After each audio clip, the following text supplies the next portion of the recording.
Nadreen, आज 10वीं मरतबा सुहेल अफरीदी मुलाकात के लिए अडियाला जेल आ रहे हैं और इसके लिए सुहेल अफरीदी साहब इस्लामाबाद पहुंच गए। अरकान को यह कह दिया गया कि आप लोग भी पहुंचें और कारकुनों की तादाद भी अब अडियाला जेल के बाहर पहुंचेगी। इससे पहले हमने देखा कि 2 दिन पहले अलीमा खानम पे और इमरान खान साहब की जो बाकी बहनें हैं उनके ऊपर और वहां मौजूद कारकुनों के ऊपर वाटर कैनन का इस्तेमाल किया गया आधी रात को सर्दी में। और कुछ लोग इसको बड़ा नॉर्मलाइज कर रहे थे, कुछ नहीं होता, बिल्कुल ये नॉर्मल है, ये पूरी दुनिया में होता है। तो ठीक है, जो जो चीज जहां जहां दुनिया में बुरी होती है वो सारी इकट्ठी करके पाकिस्तान में ले आए और जो अच्छी चीजें दुनिया में होती हैं वो कभी भी उसको काबिल तकलीद हम नहीं समझते।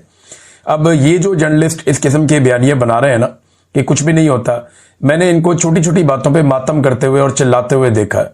ये तत्ते तवे पे बैठ जाते थे जब जरा सा हल्की सी छींक भी नवाज शरीफ साहब को जेल में आ जाती थी। ये मियां साहब की जिंदगी की जमानत मांगते थे, ये अदालतों में जाकर गिड़गिड़ाते थे कि नवाज शरीफ साहब को खुदा के वास्ते हमारा नवाज शरीफ हमें वापस कर दो। ये काम ये लोग करते थे। लेकिन आज इन्होंने किबला अपना किसी और तरह का बदला हुआ है। इंसानी हकूक के मामलात में इन्हें फिक्र ही नहीं है इस बात की, इनका अपना मामला चलता रहना चाहिए। सुहेल अफरीदी साहब जो है वो आज 10वीं मरतबा आएंगे निजाम को नंगा करने के लिए। ऐसा लगता तो नहीं है कि मुलाकात करवाई जाए, लेकिन अगर मुलाकात करवा दें तो इससे फर्क कोई नहीं पड़ता, क्योंकि अब आसिम मुनीर साहब इस्तिस्ना भी ले चुके हैं। आसिम मुनीर साहब अपने सारे मामलात कर चुके हैं, उन्हें ऐसा कोई खतरा भी नहीं है। और वो DGI-SPR की एक बड़ी दबंग किस्म की एक प्रेस कॉन्फ्रेंस भी करवा चुके हैं। तो अब मुलाकात होने दें, इससे कोई फर्क नहीं पड़ता। लेकिन मेरे ख्याल में ये जिद का मामला है, वरना इमरान खान की बीवी की तो मुलाकात कम से कम करवा देते, उनकी अहलिया की मुलाकात भी नहीं करवा रहे। बहरहाल सुहेल अफरीदी का और चंद और लोगों का नाम दिया गया है, वो आज 10वीं मरतबा इस निजाम के कपड़े उतारने आएंगे।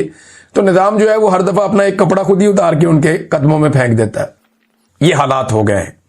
और ये सियासतदान जो आज ये सारा माहौल एंजॉय कर रहे हैं ना, बिलावल समेत, बिलावल साहब कल दोबारा आए सामने। बिलावल जरदारी ने लाहौर के अंदर कुछ एक्टिविटीज की और उसके बाद कहा जी PTI जो है दहशतगर्दों की तरह बिहेव करती है तो इनके ऊपर पाबंदी लगनी चाहिए। बिलावल साहब, कराची में असला कौन बांटता था? आपका वजीर दाखिला। गैंग वॉर कौन करता था? Pakistan Peoples Party. अभी इंडिया ने एक मूवी भी बनाई है वो रहमान डकैत के ऊपर, ये किसका आदमी था? बेनजीर भुट्टो की गाड़ी चलाता था ना, याद है आपको? बिलावल, आपको मैं याद दिलाता हूं ये मिर्जा साहब क्या गुल खिला रहे थे, रहमान डकैत क्या कर रहा था, उजैर बलोच किसका साथी है। ये जो कराची के अंदर एक अंडरवर्ल्ड पूरा काम करता था, किसके लिए काम करता था? खालिद शहनशाह क्यों कत्ल हुआ था और उसके किनके साथ ताल्लुकात थे? तो बिलावल जरदारी साहब दहशतगर्द कौन है और कौन असला और बंदूक इस्तेमाल करता है, सारी दुनिया को पता है। अल जुल्फिकार किसकी थी, ये भी सारी दुनिया को पता है। आप ही की फैमिली ने बनाई थी ना अल जुल्फिकार। क्या कारनामे उन्होंने किए थे? क्या पाकिस्तान तहरीक इंसाफ ने आज तक बंदूक उठाई? एहतजाज उन्होंने जरूर किया, एहतजाज किया, मुकाबला किया। एक आदमी आप ऐसा नहीं दिखा सकते जिसको पाकिस्तान तहरीक इंसाफ ने गोलियां मारी हो, या किसी एहतजाज में उन्होंने गोलियां चला दी हो, या कहीं पे उन्होंने हमला कर दिया।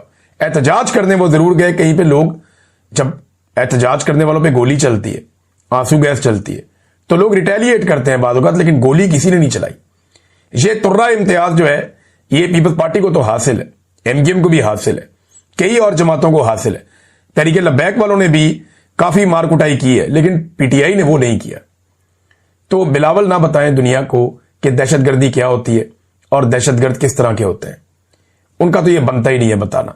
और अब वो पाकिस्तान तहरीक इंसाफ के ऊपर पाबंदी के बहाने इसलिए ढूंढ रहे हैं कि इन्हें यह समझ आ गई है कि पाकिस्तान तहरीक इंसाफ को मैदान में शिकस्त देना नामुमकिन है। लिहाजा मैदान में शिकस्त देने की बजाय बेहतर यह है इनको मैदान से ही आउट करो। उसके लिए गेम की जा रही है, देखते हैं क्या करते हैं।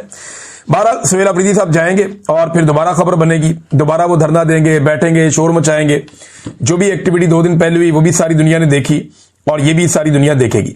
अलीमा खानम ने एक इंटरव्यू दिया ऑस्ट्रेलियन मीडिया को, उन्होंने चंद बातें की। उन्होंने कहा जी अदालती अहकामात के मुताबिक 1 हफ्ते में फैमिली, वकला और इमरान खान साहब के जो दोस्त हैं या सियासी लोग हैं, इनकी मुलाकातों की मद में 24 अफराद की इमरान खान साहब से मुलाकातें जरूरी हैं, जो अदालती अहकामात हैं।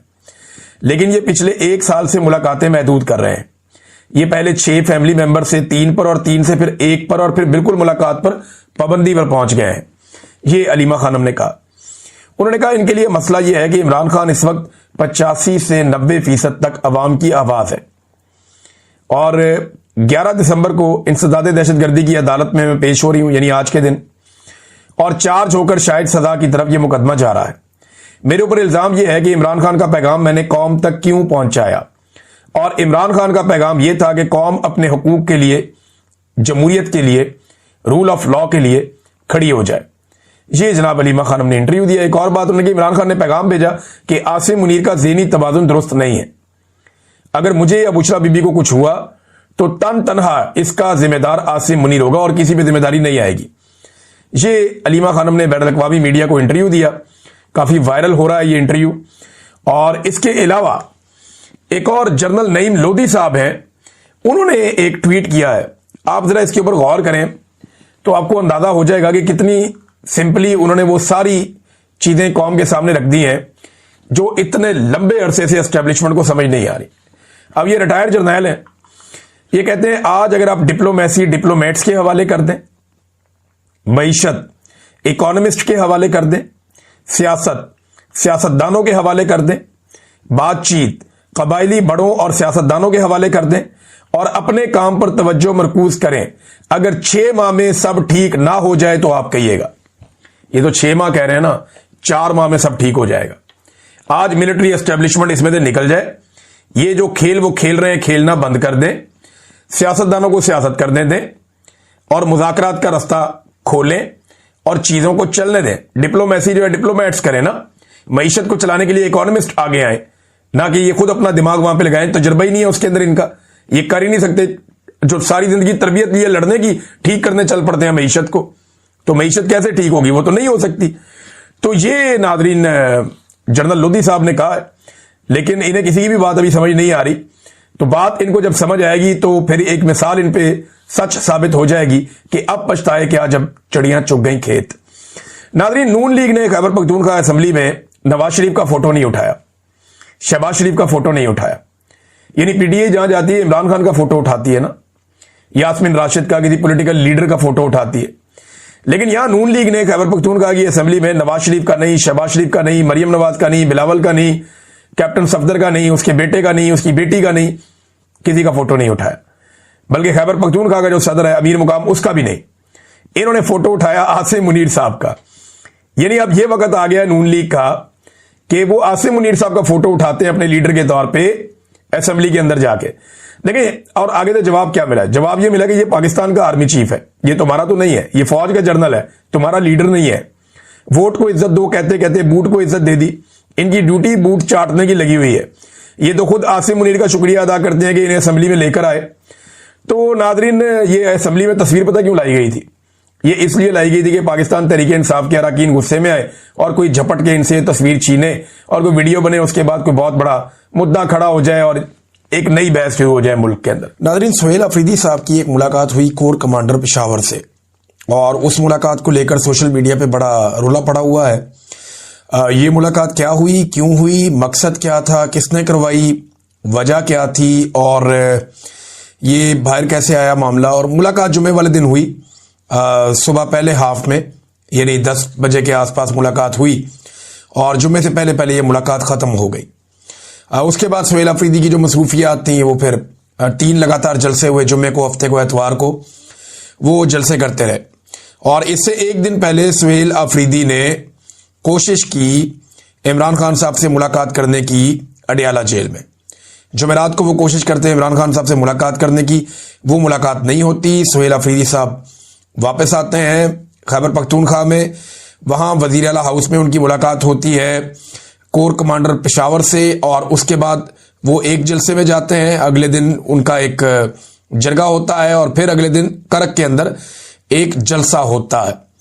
इन जलसों में सुहेल अफरीदी ने नहीं बताया कि उनकी कोर कमांडर से मुलाकात हुई। ये रूटीन की मुलाकात है, वैसे ये वज़ीर आला की ये होती रहती हैं मुलाकातें, लेकिन नॉर्मली ये चीज़ें सामने आ जाती हैं। हैरत की बात यह है कि सुहेल अफरीदी ने या उनकी टीम ने इस हवाले से आगाह नहीं किया मीडिया को, या वो शायद बताना नहीं चाह रहे थे कि उनकी मुलाकात हुई कोर कमांडर से। मुलाकात का जो बैकग्राउंड है वो क्या है, इसमें शहजाद अकबर साहब ने कोई इन्फॉर्मेशन दी है और कुछ सोर्सेज से मेरे पास इंफॉर्मेशन है, मैं आपके सामने रख देता हूं। लेकिन उससे पहले यह मुलाकात जो है ये सुहेल अफरीदी की दरखास्त पे नहीं हुई, ये मुलाकात कोर कमांडर की दरखास्त पे हुई है। यानी ये ख्वाहिश जो है वो सुहेल अफरीदी की नहीं थी, वो कोर कमांडर की ख्वाहिश थी मुलाकात करने की, नंबर 1। नंबर 2, एस्टेब्लिशमेंट का अपना जो सोशल मीडिया है वो इसके ऊपर गंद फैला रहा है और प्रोपेगेंडा कर रहा है कि सुहेल अफरीदी ने मुलाकात की कोर कमांडर से, वो तो कहता था कि मैं नहीं मिलूंगा। इस किस्म की बातें जो है वो एस्टेब्लिशमेंट का सोशल मीडिया कर रहा है। यानी पहले मुलाकात की दरखास्त कहां से आई? कोर कमांडर की जानिब से। मुलाकात के बाद प्रोपेगेंडा कौन कर रहा है? कोर कमांडर से रिलेटेड जो सोशल मीडिया है, एस्टेब्लिशमेंट का सोशल मीडिया, वो इसके ऊपर नीचा दिखाने की कोशिश कर रहा है सुहेल अफरीदी को। तो अब क्योंकि वो बात उन्होंने शुरू कर दी तो बात तो आगे बढ़ेगी।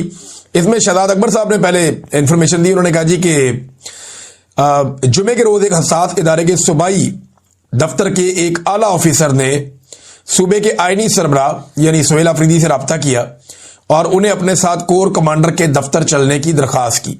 क्या हो जी, कोर कमांडर के दफ्तर हाजिरी है।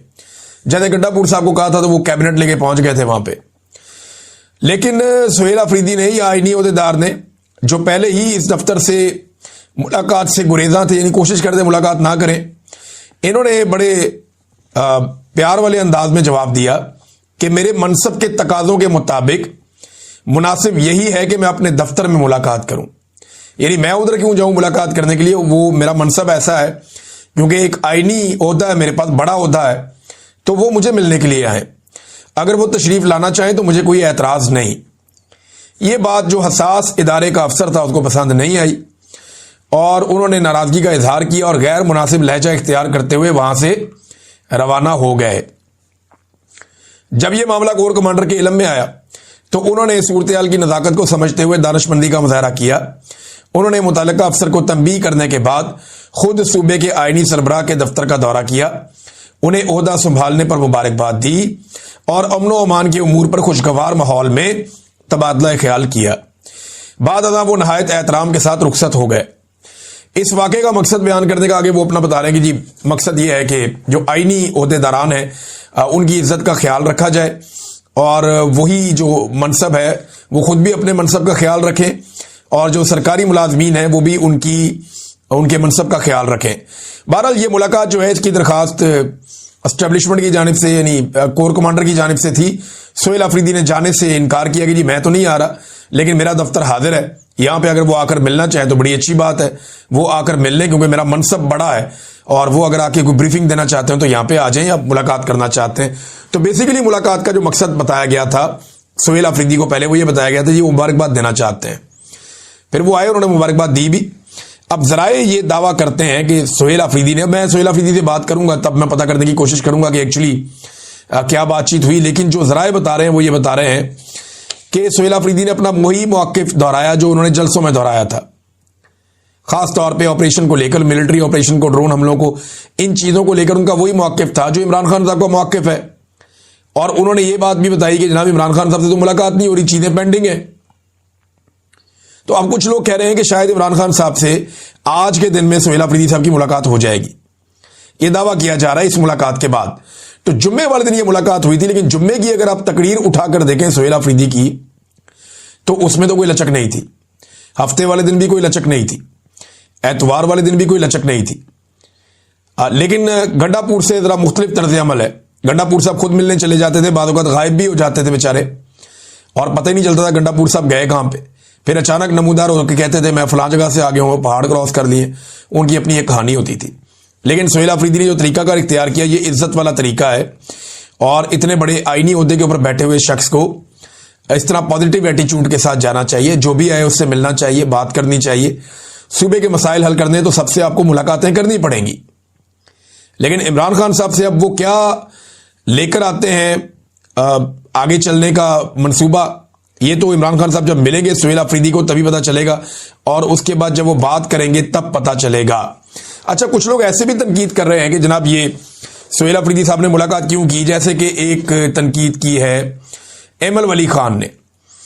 एमल वली खान का कहना है जनाब पहले तो बड़ी बातें होती थी और अब जनाब ये मुलाकात क्यों कर ली, ये मुलाकात अगर की है तो फिर ये कमजोरी है। इस किस्म की बातें एमल वली खान साहब कर रहे हैं वजीर आला को ताने देने के लिए और पीएमएलएन के लोग भी बढ़ चढ़ के बात कर रहे हैं। तो मेरा एक सवाल है सादा सा कि डिक्की में बैठ के जाकर किसी दफ्तर के अंदर मुलाकात करना मिलिट्री एस्टेब्लिशमेंट के लोगों से, उसमें ज्यादा इज्जत है या ये कहना कि जी अगर मिलना चाहते हो तो मेरे दफ्तर आ जाएं, यहां बैठ के मुलाकात कर लेते हैं, इसमें ज्यादा इज्जत है। और ये दिन की रोशनी में मुलाकात हुई सुबह 10 बजे के करीब। लेकिन मेरे ख्याल में ये एक चीज, अगर तो ये मैं पता करूंगा इसका कि क्या कोर कमांडर की जानिब से मना किया गया था कि आप इसका एलामिया जारी ना करें, या सुहेल आफरीदी ने और उनकी टीम ने जानबूझकर इस मुलाकात का एलामिया जारी नहीं किया और ये नहीं बताया कि ये मुलाकात हुई है। ये खबर इस तरह बाहर नहीं आनी चाहिए थी, उनको खुद बताना चाहिए था कि आज कोर कमांडर ने मुलाकात की ख्वाहिश का इजहार किया, वो आए और आकर मिले और फलां फलां चीज पे बात हुई।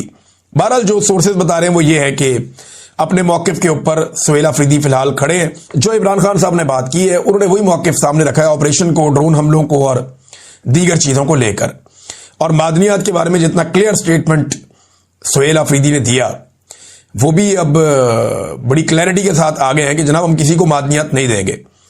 लेकिन मेरी इतला के मुताबिक एक बहुत बड़े ऑफिसर का भाई है जो मादनियात के सौदे करता फिरता है और ये बात बड़ी जल्दी खुलने वाली है।